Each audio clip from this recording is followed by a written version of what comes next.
YouTubers, and welcome to my review of Men in Black International, directed by F. Gary Gray, starring Chris Hemsworth and Tessa Thompson as the new Men in Black agents, or Men and Women in Black, as it probably should have been called.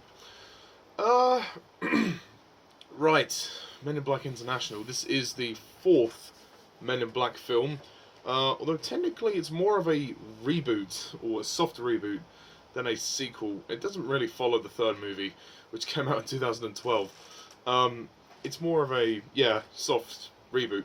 The only thing that connects it to the third film is Emma Thompson is in this movie as Agent O. But yeah, so, Men in Black International, the story of this film is that it basically centers around Tessa Thompson's character known as Molly, or M. She basically finds the Men in Black and joins them on a quest to, teams up with Agent H, played by Chris Hemsworth, and they have to go after this little object, this power source, which is linked to this thing called the Hive, and they have to rat out a mole who is within their own organisation. And it kind of goes on from there, but that's the basic gist of it. Okay, just get comfortable. So, Men in Black International, otherwise known as Men in Black 4. Yeah, this movie's not getting great reviews. Now, in terms of my own personal opinions, I've never really been on board with this franchise. I don't mind it. I really like the first one. I think it's a good, solid, fun movie. It's very decent. It has a lot of laughs. It's goofy, but it works for what it is. And then the next two came out. Yeah, no, not a fan whatsoever. Second being the worst. Third being a slight improvement, but still pretty bad. So, I was pretty much convinced that the Men in Black trilogy, as it was kind of done. But no, they wanted to make another one. And here we are. Well, I'm actually pretty surprised, to be honest. This movie is not as bad as I initially thought it was going to be. It's not great, it's not really even good, but it is passable. I think it's a passable, fun action movie. The story is neither hoot nor have. Sorry. The story is, neither here nor there. I don't care about the story, and the movie doesn't really care about the story either. It just basically says, let's just have fun. It's a Men in Black movie. Let's just, aliens and action, and it's fun. And that's it. For the most part, it's just fun. That's all you get, really. It's just Chris Hemsworth and Tessa Thompson going around killing aliens. Not that that's a bad thing, but the story is disappointing, to say the least. The fact that they have to go after yet another object is... it makes this franchise seem very repetitive now. The third movie was, I think, the only different one because it was involving time travel. The first film, they were going after the galaxy of Orion's Belt. The second film, they were going after the Light of Zartha, which was essentially the exact same premise, just told in a different context. This is also like that.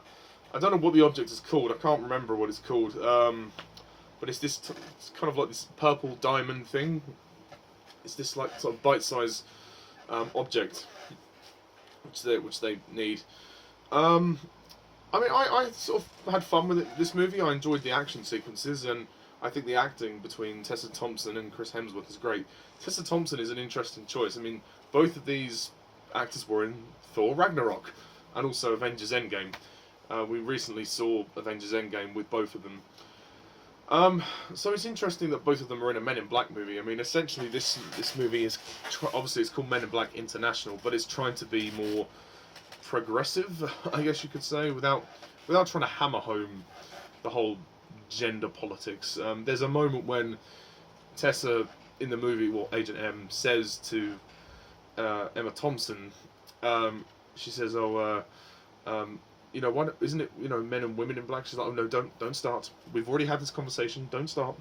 So they don't try and, they don't try and hammer home the fact that they're trying to do, be more progressive in that sense. But I don't mind them doing it this way. I think it's interesting. I think, you know, if it makes the franchise better, then why not? Why not have women in black? I'm okay with that. Um, I mean, we've still got Chris Hemsworth as an agent, as a man. You know, and there are some other females in this movie, like scattered around. But yeah, no, I like that the movie's trying to be different to the first three. Well, in that sense, anyway, apart from the story. The humour doesn't really work, to be honest. I didn't find myself laughing very much. There was a couple of laughs, but nothing really major. The acting is very good. Tessa Thompson, I think, is an interesting choice.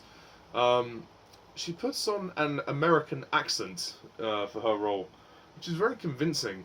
Because I think she's British. I don't know. I mean, in Thor Ragnarok, she talks with an English accent, I believe. Oh no, she is American. Sorry, my mistake. My mistake. Sorry, forget that. She is American. She is American. So she's doing an accent in Thor. Right. Okay, that makes sense. Sorry about that. Forgive my error there. I think her chemistry with Chris Hemsworth is good. They had quite a good rapport in Thor Ragnarok, and Chris Hemsworth is trying to be, as he was there, kind of funny, charismatic, kind of jokey. He's essentially trying to be the Will Smith replacement of this movie, and you know, it kind of works it kind of works in his own way. And he's a pretty good action man. I mean, he's proved himself in the Marvel movies. And there's actually quite a surprising reference to the Marvel movies. During an action sequence, you will spot it. Look out for it. It's very blatant. But yeah, you'll enjoy that if you're a Marvel fan. I've certainly appreciated it. And the two of them have a good rapport, which is good, and they keep the movie going. Although, that being said, the movie struggles to kind of keep a momentum. Every so often the movie will just slow down, and the pacing can sometimes drag a bit. There's this little tiny alien character called Pawnee, as in P-A-W-N-Y, not the other, but he's this tiny little green alien whose civilization gets destroyed, and then he decides to name M his queen, and then serve her, essentially. So he becomes sort of a side character, and a lot of people have praised him as being the best thing in the movie, which I can see that. He's decent enough. I mean, he didn't have me laughing in stitches, but I certainly liked his character. Rebecca Ferguson plays Reza, this weird alien with 3 arms. She has a bit of history with Chris Hemsworth's character, but they don't really develop her character at all. She's only in one scene in the movie, so she doesn't do an awful lot. But there's a pretty good fight scene between her and Tessa Thompson, which is good. Rebecca Ferguson, that's gorgeous. She's a gorgeous lady. I think she's hot. I think she's seriously hot. She's brilliant. She's brilliant in the 2 recent Mission Impossible movies, which I'll go back and revisit those films at some point. Rafe Spall plays Agent C. I like C. There's a bit of friction between him and H at first, which is interesting, but thankfully they managed to resolve their differences. Interesting that they call him C, because it reminded me of Spectre, of the character C, played by Andrew Scott, which is funny. Emma Thompson returns to reprise her role, and you know, I like Emma Thompson. You know, she's a good actress, and she's good in this.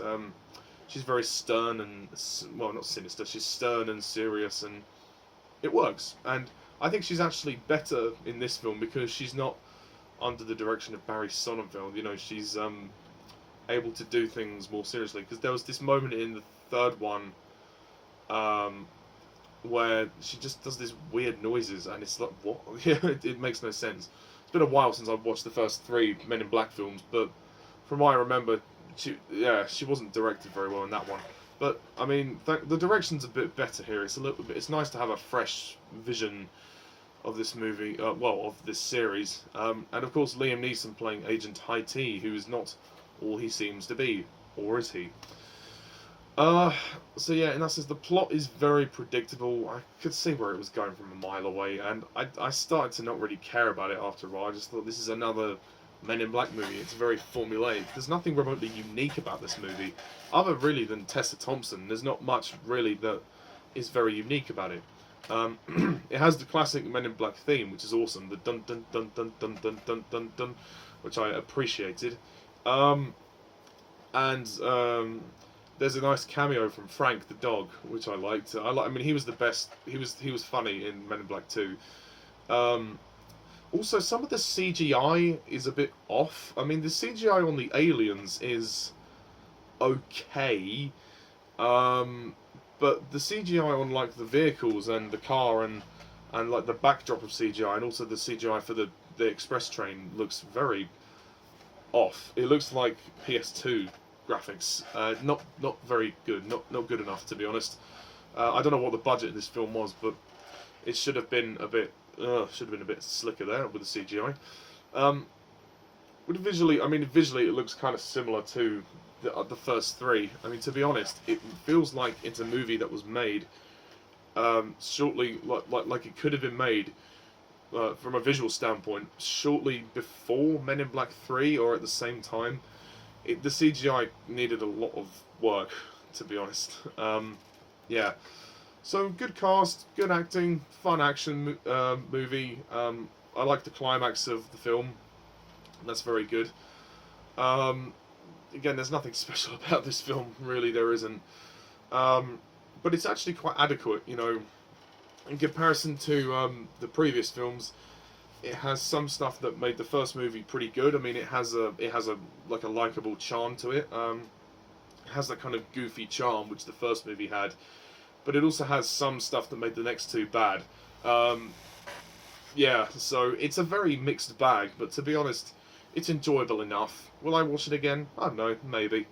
Maybe. I mean, I don't know if I'd watch Men in Black 2 or 3 again, but the first Men in Black is still the best, but this one is actually the next one that I would watch after that if the other two weren't on. So yeah, that's kind of really my thoughts. So I'm going to rate this film a 6 out of 10.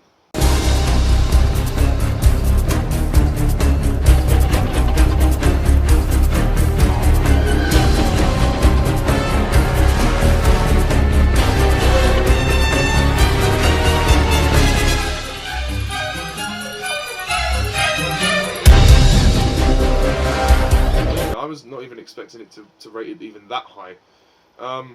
I give it a pass. It's okay. It's fine. It'll do. But, yeah. Not perfect. But better than the previous two films. So that's something. So that's my review of Men in Black International. Please leave your comments down below. Let me know what you think of the movie. And what's your favourite Men in Black film? And stay tuned for the Men in Black movies ranking, which will come. So now that there's 4 movies, I will be ranking all 4 films. So yeah, stay tuned for that. And yeah, thank you very much for watching. And as always, I'm Mr. Tyler11. See ya.